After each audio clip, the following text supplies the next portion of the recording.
30শে June 2024 থেকে 15ই November 2024 পর্যন্ত শনিদেব বক্রি হচ্ছে। আজকে আলোচনা করব তুলা রাশির সম্বন্ধে, যে বক্রি শনি কী প্রভাব পড়বে তুলা রাশির উপর।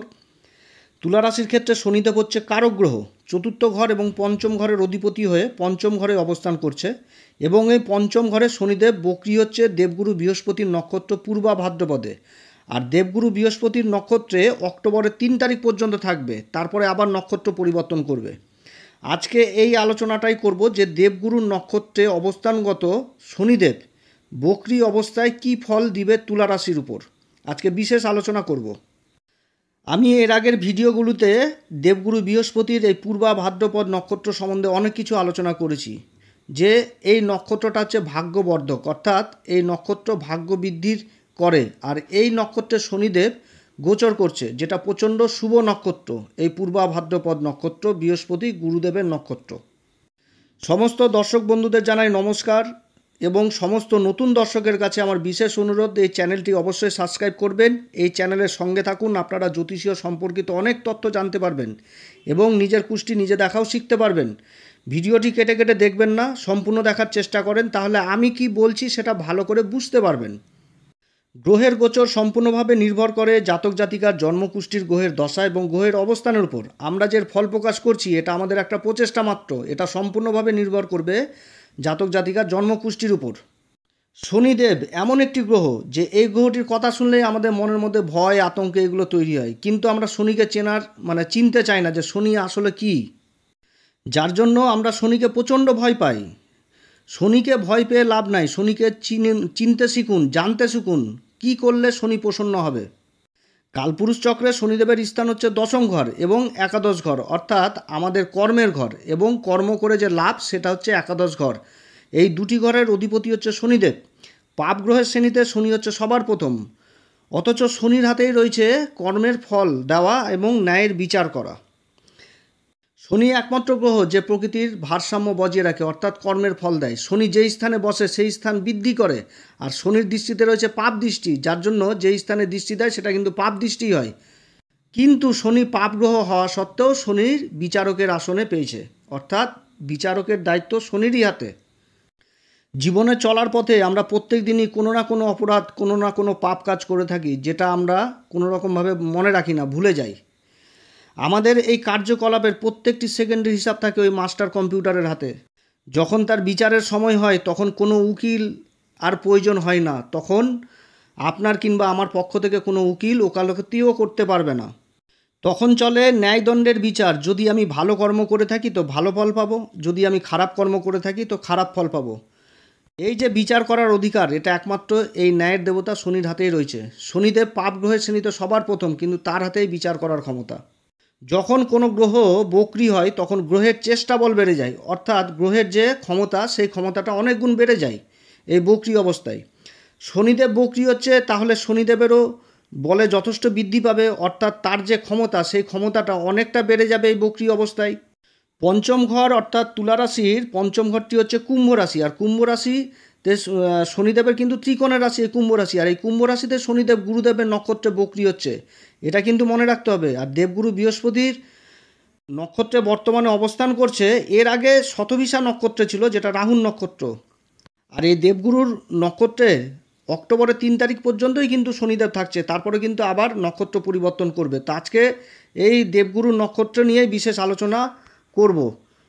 পঞ্চম ঘর থেকে আমরা অনেক কিছু দেখি, আর এই পঞ্চম ঘরে শনির অবস্থান অনেকে কিন্তু আবার খারাপ মনে করে, কিন্তু তুলা রাশিতে শনি উচ্চস্থ হয়, আর তুলা রাশির পঞ্চম ঘরের কারক হচ্ছে এই শনিদেব। তাহলে এই পঞ্চম ঘরের কারকত্ব নিয়ে কি শনিদেব এই বক্রি অবস্থায় সত্যি কি তুলা রাশিকে খুব কষ্ট দিবে? প্রতি বছরই শনিদেব বক্রি হয়, বছরে 3-4 মাসের জন্য শনি কিন্তু বক্রি অবস্থায় থাকে। তুলা রাশিতে শনিদেব হচ্ছে অতি যোগ কারক গ্রহ। তুলা রাশিতে শনিদেব হচ্ছে চতুর্থ ঘর এবং আমাদের পঞ্চম ঘর, যেটা আমাদের প্রেম ভালোবাসার ঘর, আমাদের সন্তানের ঘর, তারপর শিক্ষা দীক্ষার ঘর, মা লক্ষ্মীর ঘর, কলা বিভাগের ঘর, শেয়ার বাজারের ঘর, এই কিন্তু পঞ্চম ঘর। এই পঞ্চম ঘরের কারকত্ব কিন্তু শনিদেবেরই কাছে। তুলা রাশিতে শনিদেব যদি অংশ বলে বলি হয় এবং ভালো ঘরে যদি বসে, তার সাথে যদি ভালো নক্ষত্র পায়, তাহলে শনিদেব তুলা রাশিকে সব কিছুই দিয়ে দেয়, অর্থাৎ সমাজে মান সম্মান প্রতিপত্তি বাড়ির সুখ সুখ শান্তি সব কিছুই এই শনি কিন্তু নিয়ে এসে দেয়। জীবনে যত রকম সুখ সব কিছু শনিদেব প্রদান করে এই তুলা রাশিতে। পঞ্চম ঘরে শনিদেব বক্রি হচ্ছে, শনিদেবের চেষ্টা বল বেড়ে গেছে এই সময়। পঞ্চম ঘরে শনিদেব তার নিজস্ব ঘর কুম্ভ রাশি, এই রাশিতেই কারক গ্রহ শনিদেব পঞ্চমপতি হয়ে পঞ্চম ঘরে অবস্থান হচ্ছে, তাও আবার বক্রি অবস্থায়। তুলা রাশিকে যথেষ্ট ভালো কিছু প্রদান করবে এই সময়কালে। এই তুলা রাশিকে শনিদেব যথেষ্ট ভালো প্রদান করবে এই বক্রি অবস্থায়। তাই তুলা রাশির জাতক জাতিকাকে বলবো এই সময়কালে শনিদেবকে যথেষ্ট প্রসন্ন করবেন। শনিদেব কিভাবে প্রসন্ন করবেন শনিদেবকে, এটা আমি ভিডিও শেষে বলবো। যে কর্মগুলো বলবো সেই কর্মগুলো অবশ্যই করবেন, তাহলে শনিদেব কিন্তু যথেষ্ট ভালো ফল দিবে।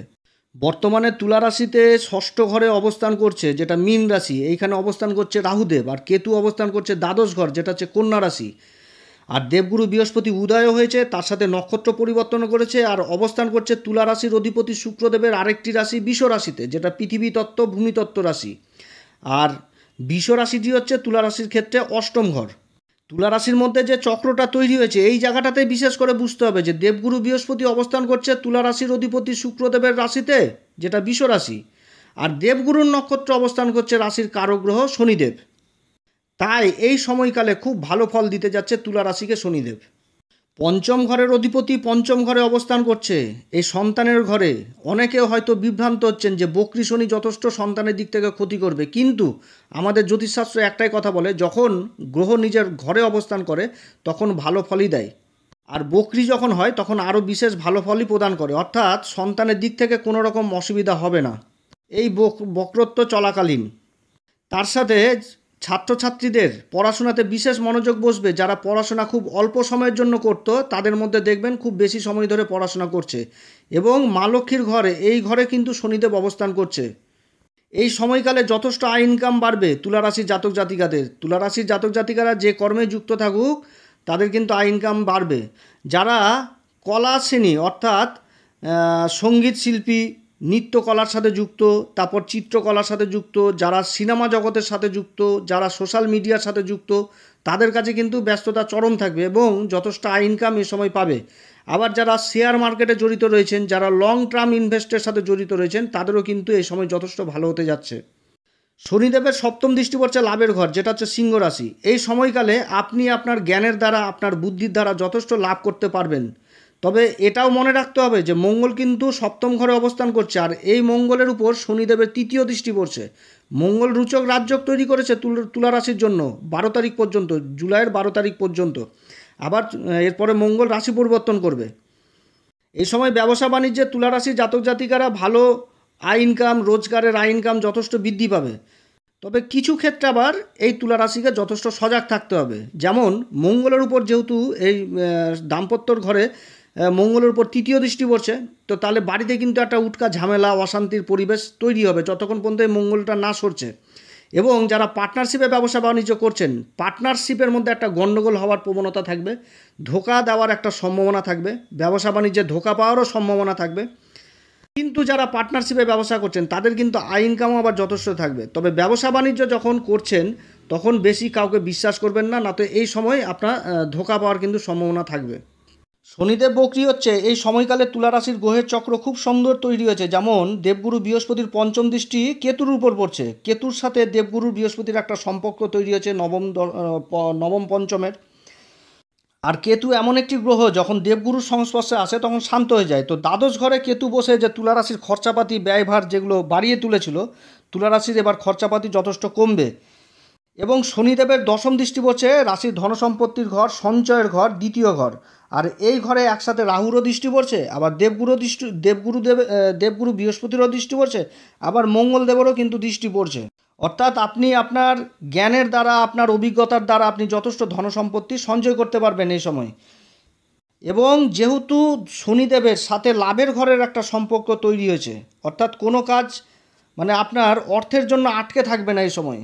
যেহেতু লাভের ঘরের সাথে সম্পর্কটা তৈরি হয়েছে, সপ্তম দৃষ্টি পড়ছে লাভের ঘরে, তো বাধা আসবে, মনে হবে যে এই বোধহয় কাজ বন্ধ হবে, কিন্তু আটকে থাকবে না, কাজ আপনার থাকবে, চলবেই। দেবগুরু বৃহস্পতি তুলা রাশির জন্য কারক গ্রহ না, কিন্তু শনিদেব পঞ্চম ঘরে বসেছে, পঞ্চমপতি অর্থাৎ শিক্ষার কারকে। আর দেবগুরু বৃহস্পতি বসেছে অষ্টম ঘরে, তো অষ্টম ঘরটি হচ্ছে আমাদের রিসার্চ জাতীয় বিদ্যার ঘর, অর্থাৎ এই সময়কালে যারা উচ্চশিক্ষার জন্য বাইরে যাওয়ার চেষ্টা করছেন তাদের যাত্রা হবে এবং ভালো কলেজ কিংবা স্কুলে অ্যাডমিশন হবে। আবার যারা রিসার্চ জাতীয় বিদ্যার সাথে জড়িত রয়েছেন, গবেষণার কাজে যারা যুক্ত রয়েছেন, এই সময়কালে তাদের যথেষ্ট অগ্রগতি রয়েছে। যারা আবার মেডিকেল সেক্টরে জড়িত রয়েছেন তাদের জন্য যথেষ্ট ভালো এই সময় উচ্চশিক্ষার জন্য যাত্রাও হবে। মোট কথা শনিদেবের এই বক্রি অবস্থায় থাকাকালীন যথেষ্ট ভালো ফল পেতে যাচ্ছে তুলা রাশি। বেশ কয়েক মাস তুলা রাশির কিন্তু ভালো সময় ছিল না, কারণ মঙ্গলের পরিবর্তনগুলো যখন শুরু হয়েছিল শনির উপর দিয়ে, তারপর রাহুর উপর দিয়ে, এবং দেবগুরু বৃহস্পতির এই ষষ্ঠ ঘরে রাহুর সাথে রাহুর গোচর, যেটা গুরুচণ্ডাল যোগ, যার জন্য একটা অশান্তির পরিবেশ তৈরি হয়েছিল তুলা রাশির। কিন্তু বর্তমানে যে রাশির কারক নিজের ঘরেই বক্রি হচ্ছে, এটা যথেষ্ট ভালো ফল আনবে, এটা একদম ঠিক কথা। অনেকে ভাবছেন যে পঞ্চম ঘরে শনি অবস্থান করেছে, তাহলে ফুটা থালাতে খাওয়া হবে, কিন্তু যেহেতু শনি এই পঞ্চম ঘরের কারক, যার জন্য এখানটাতে ভালো ফল দিতে বাধ্য। তবে তুলা রাশির জাতক জাতিকাদের নিজেদের জীবন চলার পথ যথেষ্ট ভালো করতে হবে, নিজেকে মদ মাংস থেকে দূরে রাখতে হবে, নিজের কাজের প্রতি প্রচণ্ড একনিষ্ঠভাবে কাজ করতে হবে, কর্মক্ষেত্রে কাউকে ঠকাতে যাবেন না, কর্মক্ষেত্রে যার যেটা সম্মান তাকে সেই সম্মানই প্রদান করুন, কর্মক্ষেত্রে কাউকে মিথ্যা আশ্বাস দিবেন না যে আমি আপনার কর্ম করে দিব, না তো এই বক্রি শনির ফল তার বিপরীত হয়ে যাবে। এই সময়কালে তুলা রাশির জাতক জাতিকারা কোন উপাচার করবে যে এই বক্রি শনির যথেষ্ট ফল যেন ভালো হয়? দুস্থ ছাত্রছাত্রীদের শিক্ষার জিনিস আপনারা কিনে দিবেন, অর্থাৎ যারা কিনতে পারে না অর্থকড়ির অভাবে, তাদেরকে এই শিক্ষার সামগ্রী দিয়ে সাহায্য করবেন। শনিদেবের এই বক্রি অবস্থা চলাকালীন শনিবার করে কোনো সময় লোহার জিনিস বাড়িতে ক্রয় করে নিয়ে আসবেন না, সরিষার তেল ক্রয় করে নিয়ে আসবেন না, এবং তার সাথে চামড়ার জিনিস শনিবার করে ক্রয় করে নিয়ে আসবেন না। আপনারা এই সময় হনুমানজির পূজা অর্চনা করবেন, বজরংবলীর পূজা অর্চনা করবেন, প্রত্যেক দিন বজরংবলীর হনুমান চল্লিশা পাঠ করবেন। তবে হনুমান চল্লিশা পাঠ করার আগে শ্রীরাম সীতার প্রণাম মন্ত্র অবশ্যই করবেন, তাহলে এই বক্রি শনির যথেষ্ট ফল ভালো পাবেন। অতএব প্রিয় দর্শক বন্ধুরা, আজকে এতটুকুই। এরপরে আবার এক নতুন পর্ব নিয়ে আসবো। আপনারা সবাই ভালো থাকেন। যদি আমার এই পরামর্শ সত্যি কার্যকরী মনে হয় তাহলে আমার এই চ্যানেলটিকে অবশ্যই সাবস্ক্রাইব করবেন। নমস্কার, ধন্যবাদ।